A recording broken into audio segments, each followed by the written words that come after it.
Let me be real with you for a second. You've been running, maybe for a few weeks, maybe for years, and somewhere along the way, you started believing that if you just run more miles, more days, more effort, everything will eventually click. You believed the grind would fix everything. And I'm here to tell you, right now, that belief might be the single biggest reason you're stuck. Yeah, I said it. And before you click away, thinking this is just another video telling you to trust the process, stick with me. Because what I'm about to share with you is the kind of thing that experienced runners figure out after years of painful trial and error, and most beginners don't hear until they've already burned out, gotten injured, or just quietly quit. I don't want that for you.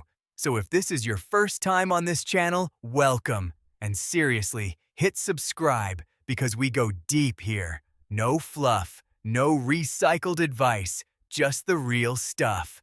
Now, if you've been following this series, you already know we've been building something together.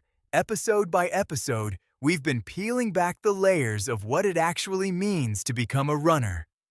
Not just someone who runs, a runner. There's a difference, and you're starting to feel it. You're not the same person who watched the first episode. I can promise you that. And today? Today we go somewhere new. Somewhere that makes most people uncomfortable. Good. Let's go. Here's a question I want you to sit with for a second. When was the last time you actually enjoyed a run? Not survived, not completed, enjoyed. Think about it, because if you have to dig deep to remember, and I mean really dig, that tells me everything. And honestly, it tells you everything too if you're willing to be honest with yourself. Here's what nobody really talks about in the running world. Most runners, beginners and advanced alike, are doing something that's quietly destroying their progress, their motivation, and in some cases, their bodies. And the wild part? They think they're doing it right. They think they're being disciplined. They think they're being dedicated. They're not. They're being stubborn, and there's a massive difference. Let me paint you a picture. You lace up your shoes, you head out the door, you feel that familiar pressure, the pressure to go fast, to go hard, to push. Maybe you're chasing a pace from your last run. Maybe you're comparing yourself to someone else.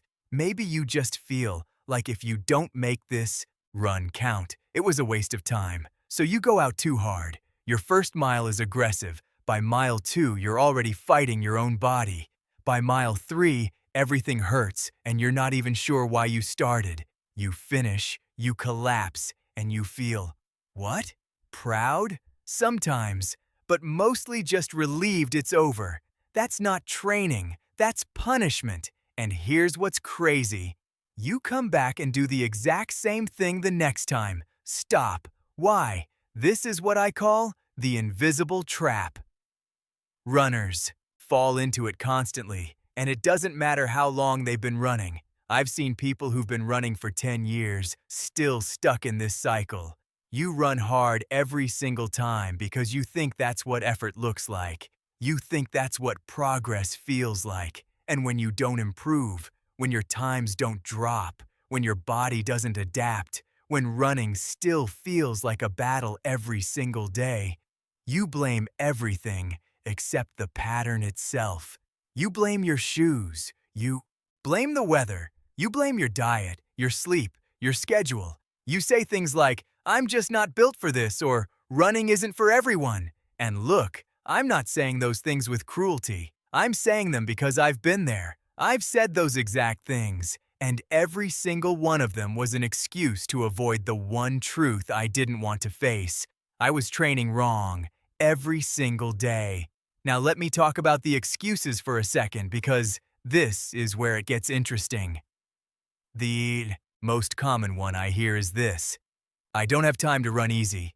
I only have 30 minutes, so I need to make it count. I understand the logic. I do, but that logic is broken. Running hard every single day isn't making your 30 minutes count. It's making your body break down faster, your recovery take longer, and your overall progress stall. You're essentially stepping on the gas and the brake at the same time. You feel busy, you feel disciplined, but the needle isn't moving. Ridiculous. And then there's this one. If I run slow, I'll get slow. Oh man, this one kills me. This is probably the most widespread myth in recreational running, and it's been sabotaging people for decades. Running slower, intentionally, strategically, builds your aerobic engine. It teaches your body to burn fat as fuel. It develops the cardiovascular foundation that eventually allows you to run faster, longer, and with less effort. The world's best distance runners spend the majority, and I mean the vast majority, of their training at paces that most recreational runners would consider embarrassingly slow. Embarrassingly slow. Think about that. Eliud Kipchoge, a man who has run a marathon in under 2 hours, does most of his training at a pace where he can hold a full conversation, and I mean laughing, joking, talking in full sentences. That's how easy his easy runs are. And you think running hard every day is going to make you faster? Be honest with yourself. There's another excuse that's a little more subtle, a little harder to catch. It sounds like this. I just love the intensity. It makes me feel alive. And look, I respect that. Intensity has a place, that feeling of pushing hard, of testing your limits. That's part of why we run. But here's what nobody really tells you about intensity. It's a loan with interest. You can borrow from your body's reserves as often as you want, but eventually, the bill comes due. And when it does, when the injury shows up, when the burnout hits, when you wake up one morning and realize you haven't enjoyed a run in months, that's the bill. That's the interest on every loan you took out without paying back. That's why you're not improving. So what does the real solution look like? Because I know that's why you're still watching, and I'm going to give it to you straight, no detours.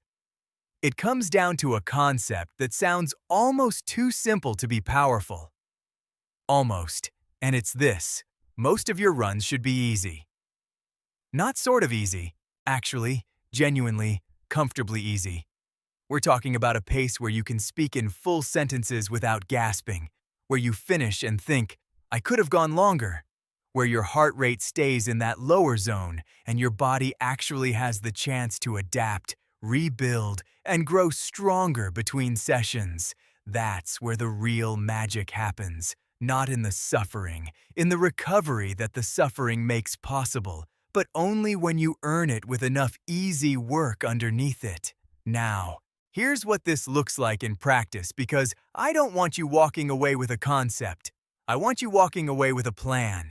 If you're running 3 or 4 days a week, which is solid for most recreational runners, try this structure. 2 of those runs should be genuinely easy, controlled, conversational. If you're using a heart rate monitor, you're aiming for somewhere in that aerobic zone where you're working but nowhere near your limit. 1 run per week can have some intensity. Tempo segment, a set of intervals, something that actually pushes you. And 1 run should be your long run, which also, here's the kicker, should be mostly easy. Long and easy. Not long and hard. Long and easy. Simple, not complicated. And here's the part where most people push back. But I won't feel like I worked out if I run easy. That feeling that if you don't destroy yourself, it didn't count. That's not discipline. That's ego. And ego is one of the most dangerous training partners you can have. Ego gets people hurt. Ego gets people burned out. Ego keeps people stuck at the same level for years while thinking they're grinding their way forward. Ditch the ego. Run the easy run. Trust what the science and literally every elite coach on the planet has been saying forever. Now tell me, have you been doing this? Be honest, not with me, with yourself. Have you actually had a run in the last month where you finished and thought, that felt easy, and that's exactly what I needed? Or has every single run felt like a test of willpower? Because there's a version of running where it doesn't always feel like a battle. where the hard days feel hard and the easy days actually feel easy, and somehow, you're making more progress than ever before. That version of running exists, and it's available to you right now, today, on your next run. Here's what I want you to do. Before you lace up again, make a decision. Make a real, deliberate decision about what kind of run you're going for, not based on how you feel in the moment, not based on what your ego tells you the run should look like, based on what your body actually needs. If you ran hard yesterday, run easy today. If you haven't had an easy run in 2 weeks, your next run is easy. No negotiation, just one small shift, one simple commitment. And I promise you, you'll start to feel the difference within weeks, not months, weeks. Because here's the truth that ties all of this together. Running is not a sport that rewards the most effort in the short term. It rewards the most consistency over the long term. And you can only be consistent if you're not constantly wrecked. You can only be consistent if you actually enjoy the process enough to keep showing up. You can only be consistent if your body has the space to adapt and improve between sessions. That's the game. And now you know how to play it. So the next time you head out the door and your brain tells you to push, pause. Ask yourself one question. What does my body actually need today? And if the honest answer is easy, then run easy. Own it. Be proud of it. Because that easy run is building the engine that will one day carry you farther and faster than you ever thought possible. One more thing before I let you go. Because we've been on this journey together, episode by episode, and I want you to feel that. You've grown.